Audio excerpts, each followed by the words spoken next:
नमस्कार, मेरा नाम है जयवीर शाह और आपका स्वागत है mech learn to earn YouTube channel पर and this is my subsidiary channel called mechanical engineering. यहाँ पर मैं पढ़ाता हूँ और mech learn to earn channel पे मैं पढ़ाई से कैसे कमाई की जा सकती है उसके बारे में बताता हूँ। नाम है मेरा जयवीर शाह, एक्सपीरियंस है मेरा 10 years in teaching as an assistant professor in Virayatan institute of engineering under Gujarat technological university approved by AICT and UGC. Qualification है मेरा B Mechanical with 9.47 CPI. During my bachelor's I got 3 times 10 out of 10 SPI. Masters in Automobile with 9.12 CPI and PhD pursuing candidate. Almost at the verge of completion. May be complete, may not be complete. Now, my expertism is in the IC engine part, means automobile side. And I am also patent agent, a YouTuber, and influencer. So this is my brief introduction, open and clear. And now let me discuss about today's topic. So today is the 13th lecture of the internal combustion engine. So this is 13th lecture actually. तो अगर आपको इससे पहले वाले 12 lecture के बारे में जानना है तो आप क्या कर सकते हैं, ये वीडियो पहले पूरा देख लीजिए, इस टॉपिक को समझ लीजिए। At the end of this video आपको एक प्लेलिस्ट मिल जाएगी एंड स्क्रीन पे। जैसे ही वीडियो एंड होगा वहां पर प्लेलिस्ट होगी, वहां पर आपको इंजीनियरिंग थर्मोडायनामिक्स जो सब्जेक्ट इसका प्री रिक्विजिट सब्जेक्ट है उसकी भी एक प्लेलिस्ट मिलेगी। वहां पर भी 30 to 40 वीडियोस है। एक आईसी इंजन की भी प्लेलिस्ट मिलेगी जिसके अंदर अभी 12 वीडियो है और 13 वीडियो है, और आगे आगे जो भी सिलेबस चलता जाएगा उसके हिसाब से मैं वहां पर वीडियो बनाता जाऊंगा। ये वीडियो किन के लिए है? गुजरात टेक्नोलॉजिकल यूनिवर्सिटी के सिलेबस के हिसाब से जो भी IC engine subject 7th semester में मैकेनिकल में पढ़ रहे हैं उनके लिए वीडियो है। और आज कौन सा टॉपिक होने वाला है? Requirement of air fuel ratio at different different condition. क्या टॉपिक है मैं लिख देता हूं यहां पर।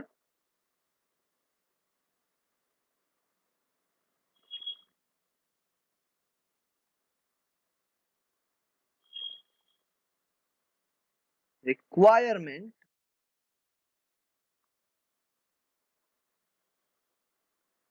Of air fuel ratio at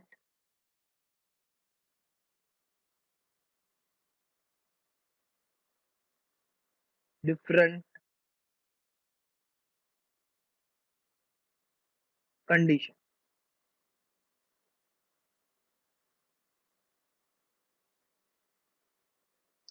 तो कौन कौन सी कंडीशन बात करने वाला है? मैंने ऑलरेडी लास्ट वीडियो लेक्चर में आपको कहा था कि मैं आपको 3 कंडीशन पे यहां पर डिस्कशन करूंगा। तो फर्स्ट कंडीशन है मैक्सिमम पावर, सेकंड कंडीशन है मैक्सिमम एफिशिएंसी या इकोनॉमी आप कह लीजिए, एंड थर्ड कंडीशन है आइडलिंग। मैं स्पेलिंग चेक कर लूं सर, आइडलिंग। ये तीनों कंडीशन के लिए किस तरीके की एयर फ्यूल रेशियो की रिक्वायरमेंट होगी उसके बारे में हम बात करने वाले हैं। तो लास्ट लेक्चर तक क्या कवर हुआ था? रिच मिक्सचर क्या है, लीन मिक्सचर क्या है, और स्टोक्योमेट्रिक एयर फ्यूल रेशियो क्या है। ये मैंने स्टोक्योमेट्रिक एयर फ्यूल रेशियो मैंने कहा था कि ऑलरेडी ये इंजीनियरिंग थर्मोडायनामिक्स में पढ़ा चुका हुआ टॉपिक है। वहां से आपको पता चल जाना चाहिए कि बाय मास एनालिसिस से 15:1 का रेशियो जो आता है बाय मास एनालिसिस से आता है, यानी कि 15 times air requirement for 1 times of combustion of fuel. I think it is much difficult for you. So for that purpose, a simple definition is 15 kg of air is required for 1 kg combustion of fuel, which is petrol. C8H18 is the chemical name of that particular petrol or gasoline. So basically ये बात कोई कोई student को समझ में नहीं आई थी, तो उसके लिए मैं क्या कर रहा हूँ कि नेक्स्ट लेक्चर जो मेरा रहेगा वहां पर मैं नेक्स्ट लेक्चर या नेक्स्ट टू नेक्स्ट लेक्चर, यानी ये 13th है तो 14th या 15th लेक्चर में मैं आपके सामने लेके आऊंगा कि किस तरीके से वो एनालिसिस होता है। So don't worry about it. अगर आपने बेसिक्स नहीं पढ़े हैं तो जितना बेसिक्स रिक्वायर्ड है वो मैं आपको पढ़ा दूंगा। अब वापस आते हैं अपने टॉपिक पे और सबसे पहले बात करते हैं कि रीच रेशियो क्या है, लीन रेशियो क्या है और स्टोइकोमेट्रिक एयर फ्यूल रेशियो क्या है। स्टोइकोमेट्रिक एयर फ्यूल रेशियो यानी कि 1 kg गैसोलीन 1 kg पेट्रोल को बर्न करने के लिए कितना kg एयर रिक्वायरमेंट है।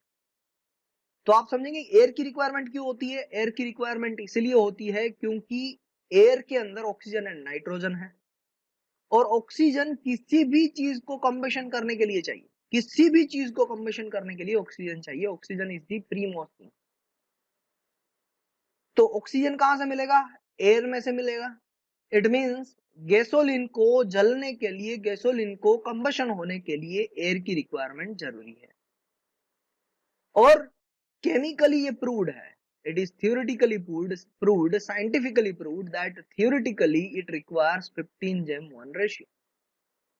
बट प्रैक्टिकली जब हम बात करते हैं स्टोइकोमेट्रिक एयर फ्यूल रेशियो की तो थोड़ा सा हम फ्यूल ज्यादा देते हैं, थोड़ा सा यानी बहुत थोड़ा सा, जिसको हम कहते हैं 14.7 जेम 1। ये practically approved air fuel ratio है। तो ऐसा क्यों, क्योंकि क्योंकि क्योंकि जब भी हम देखिए कंबशन कितनी सेकंड्स में होता है। आप गाड़ी चलाते हो तो आप क्या समझ रहे हो कि कितनी सेकंड के अंदर फ्यूल बर्न हो जा रहा होगा। आप तो ये भी समझोगे कि 1 सेकंड भी नहीं लग रही होगी, क्योंकि अभी आपके सामने विजुअलाइज हो रहा है कि आप बाइक को स्टार्ट कर रहे हो, बाइक आगे जा रही है और बाइक तो 1 सेकंड में भी मूवमेंट कर लेती है। तो मूवमेंट तभी हो पाएगी जब फ्यूल बर्न हो पाएगा, यानी with in a fraction of second, जिसे हम मिली सेकंड कहते हैं, उसके अंदर इग्निशन हो जाता है, उसके अंदर कंबशन हो जाता है। Complete process of combustion is taking place in millisecond of time.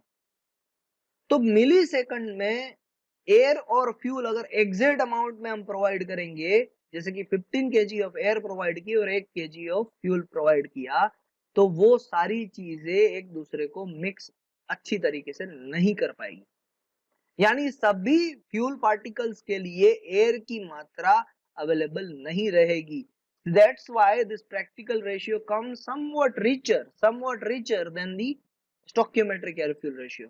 अब आपको ये भी पता चल रहा होगा कि रीचर क्या है। रीच यानी 15:1, 15 किलो एयर चाहिए 1 kg फ्यूल को बर्न करने के लिए। अगर यहाँ पर आप एयर की मात्रा कम कर दीजिए या फ्यूल की मात्रा बढ़ा दीजिए, फिर से मैं बोल रहा हूं, एयर की मात्रा कम कर दीजिए, the amount of air required, if you can reduce it, और in either case if the amount of fuel available, that if you can increase it as compared to stoichiometric ratio, then it is called reach mixture। तो यहां पर हम क्या कर रहे हैं कि 15 जेम 1 की जगह पर हम ले रहे हैं 14.7 जेम 1।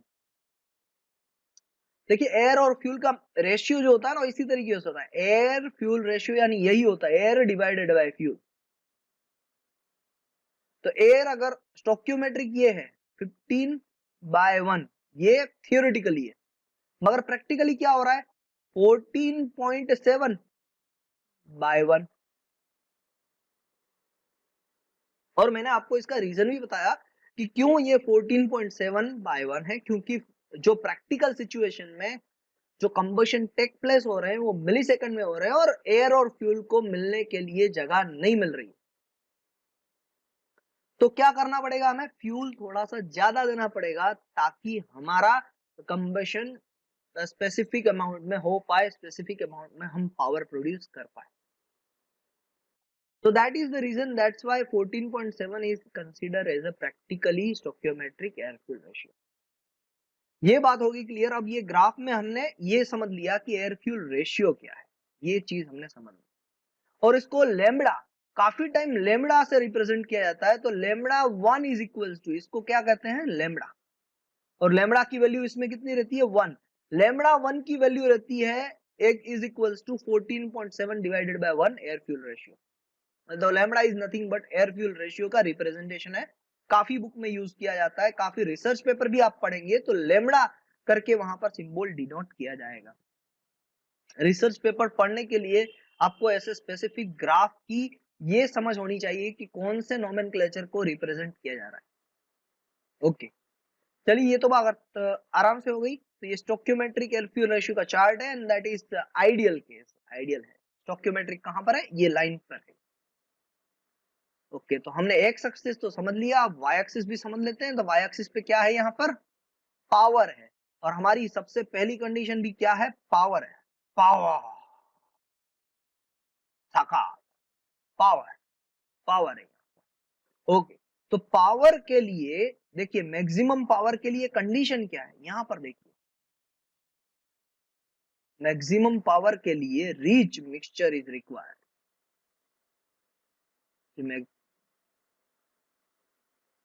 स्पेसिफिकली जो राउंड कर रहा हूं ना, उस पर ध्यान दीजिएगा। मैक्सिमम पावर के लिए रिच मिक्सचर इज रिक्वायर्ड। तो क्यों रिच मिक्सचर चाहिए, ये भी तो क्वेश्चन बनता है।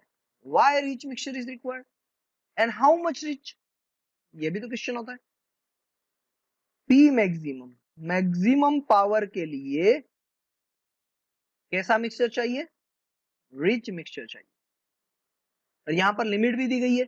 देखिए एयर फ्यूल रेशियो कितना है इस पॉइंट का, 12.6 जेम 1, लेमड़ा की वैल्यू 0.86, बट 12.6 जेम 1 इसका वैल्यू है। It means 12.6 air divided by 1 fuel चाहिए हमें।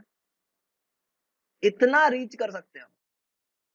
तो पहले तो इतना रीच क्यों करना, क्योंकि देखिए हमारी कंडीशन क्या है, मैक्सिमम पावर चाहिए। हमें नहीं देखना है कि गाड़ी में कितना फ्यूल कंज्यूम हो रहा है, हमें तो बस जोर से ताकत लगा के काम करनी है, पावर लगा के काम करना है। तो पावर के टाइम पे आपको फ्यूल देखना नहीं है। ये एक थीम है आपके लिए याद रखने के लिए, कि पावर जब देखो तब फ्यूल कितना भी जाए कोई प्रॉब्लम नहीं है, इसीलिए रिच मिक्सचर। मगर इसका सही रीजन क्या है, सही रीजन ये है, जैसे मैंने आपको बताया कि स्टोक्योमेट्रिक एयर फ्यूल रेशियो से जो प्रैक्टिकल एयर फ्यूल रेशियो है वो कम होता है, मींस फ्यूल ज्यादा होता है, एयर कम होती है। इसका एक ही मीनिंग है, क्योंकि एयर और फ्यूल कंपैरेटिवली ऐसे अमाउंट में नहीं होते हैं कि वो दोनों बर्न हो जाए। तो इसका मीनिंग क्या हुआ, सिंपल सा मीनिंग हुआ, अगर हमने 15:1 का रेशियो दिया तो कुछ ऐसे फ्यूल पार्टिकल्स होंगे जो विदाउट बर्निंग बाहर आ जाएंगे एग्जॉस्ट में, विदाउट बर्निंग। जी आप सही सुन रहे हैं, विदाउट बर्निंग। अगर स्टोक्योमेट्रिक दिया तो विदाउट बर्निंग हो जाएंगे, यानी स्टोक्योमेट्रिक रेशियो को सफिशिएंट करने के लिए, यानी फुलफिल करने के लिए एक अमाउंट ऑफ टाइम चाहिए।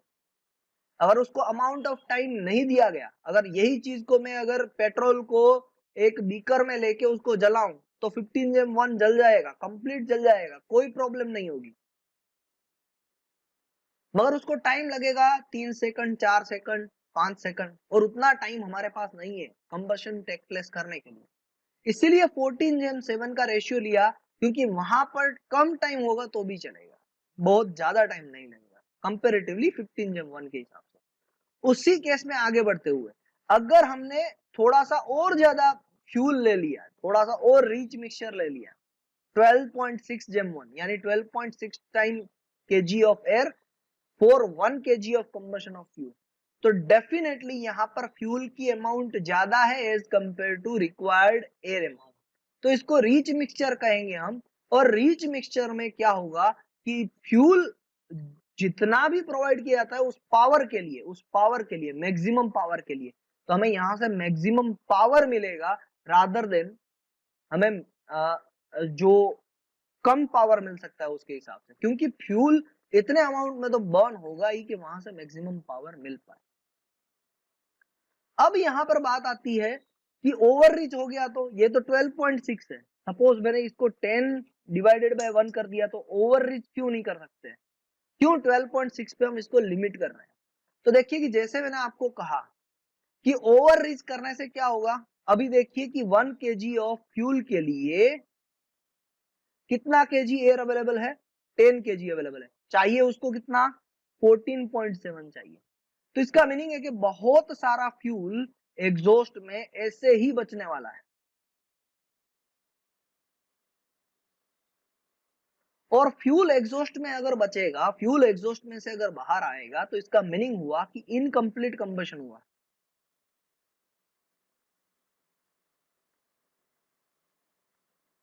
और इनकम्प्लीट कंबशन होने की वजह से, जब भी इनकम्प्लीट कंबशन होते हैं, देखिए दो मेन चीज तो आप बेसिकली समझ लीजिए।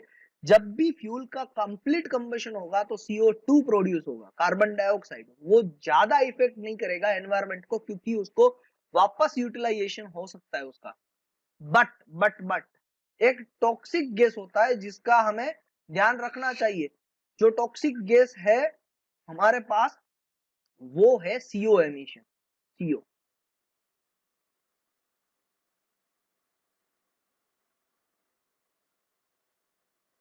सो फ्रेंड्स, इसी वजह से मैक्सिमम पावर के लिए हमें रीच मिक्सचर चाहिए। मगर कितना? 12.6 जेम 1, जहां पर 12.6 क्या रिप्रेजेंट कर रहा है? 12.6 is the amount required of air in KG and 1 is the amount required of fuel in kg. तो आई होप कि आपको ये मैक्सिमम पावर कंडीशन के लिए समझ में आ रहा होगा कि किस तरीके से हमें रीच मिक्सचर चाहिए, और इस ग्राफ को भी आप कोरिलेट कर पा रहे होंगे। देखिए ग्राफ में भी दिखाई दे रहा है, ये रही मैक्सिमम पावर कंडीशन। तो मैक्सिमम पावर कंडीशन यहाँ पर है। इसका सिंपल सा मीनिंग है, जब भी हम ज्यादा पैसेंजर लेके गाड़ी पे चलते हैं, या फिर हम जब भी गाड़ी को हाई स्पीड पे चलाते हैं, तो उन दोनों केस में कितना एयर फ्यूल रेशियो रहता है? ज्यादा फ्यूल रहता है, कम एयर रहेगा। और ये सारी चीजें कौन प्रोवाइड करेगा? गवर्नर प्रोवाइड करेगा। किसको? फ्यूल इंजन को। इंजन को जैसे ही आगे आगे बढ़ेंगे इंजन, तो वहां पर फ्यूल आ पाएगा। तो thank you very much for this lecture. Next lecture में देखेंगे कि बेस्ट इकोनॉमी या बेस्ट एफिशिएंसी कहाँ पर मिलेगी। Thank you very much.